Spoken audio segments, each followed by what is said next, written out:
Okay, good evening. Today, mag-re-register tayo ng bagong member sa Sante Barley. Para makapag-register, first thing, punta tayo sa santebarley.com. Okay, medyo mabagal lang. Nasa loob tayo sa santebarley.com. Click tayo dito sa labas para mawala itong video na to. Then click tayo rito sa For Members. Click here. Okay, then click tayo sa to register. Click here. Then, click natin activation card. Mag-register tayo through activation card. Okay, just scroll down. Check natin tong box. I have read, understood, then click next. Okay. Dito sa member ID, lalagay natin member ID na nasa retailer card. Copy natin yung nasa retailer card. Tapos yung password na nasa retailer card din. Then, click natin yung next.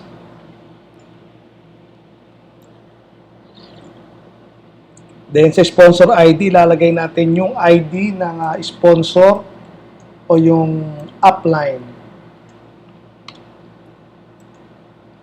Yan, click natin yung verify para ma-sure natin na tamang tao nga yung mag-i-sponsor.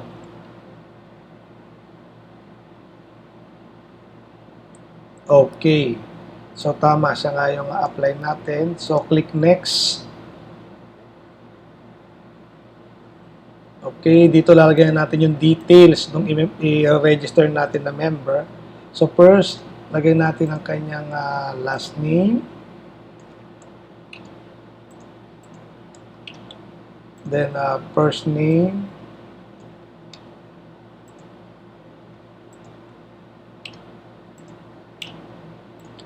And then, middle name.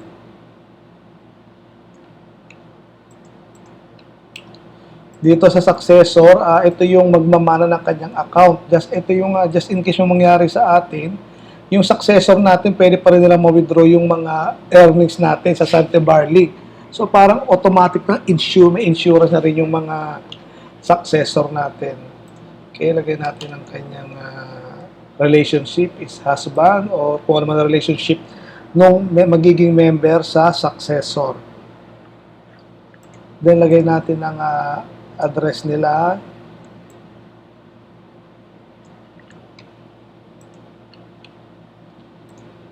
Then city or municipality.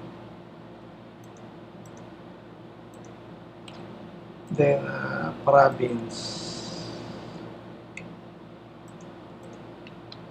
Tapos lagay natin yung zip code. Nationality, Filipino. Birthday nung member natin.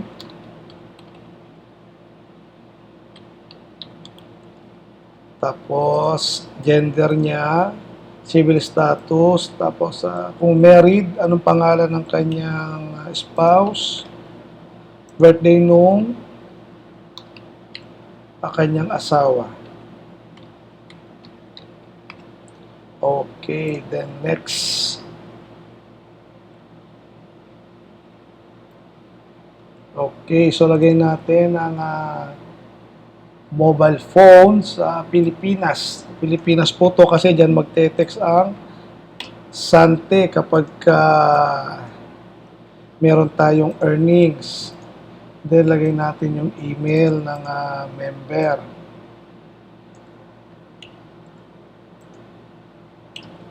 Then username. So, gawa tayo ng username na lang niya.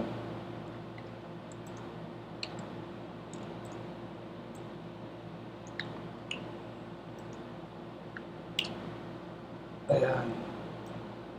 Then, click next. So, 6-3. Mali na yung format ng natin. So, dapat 6-3 ang simula. Okay. Next. Yan. Review lang natin yung details. Kung tama lahat ng details niya. Okay. Kung okay tayo sa details, click natin yung finish. So, ayan na po, kay member na po siya. So, ngayon, as of now, ang status ng membership niya is retailer. So, kailangan natin siyang i-upgrade as a distributor. Para magawa natin yung kailangan natin mag-login sa kanyang account. Okay, so balik tayo sa Sante Barrio Lem, magla-login tayo para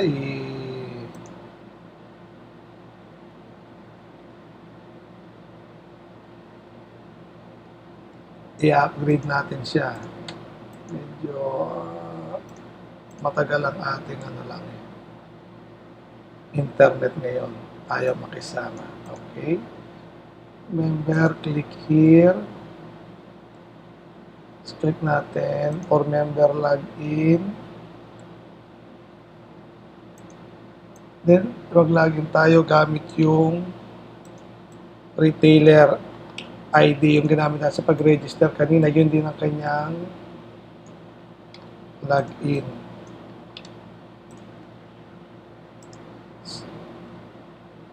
Ayan. So, ngayon, ito na po, naka-register na siya. So, kailangan natin i-upgrade yung account niya para maging member na siya.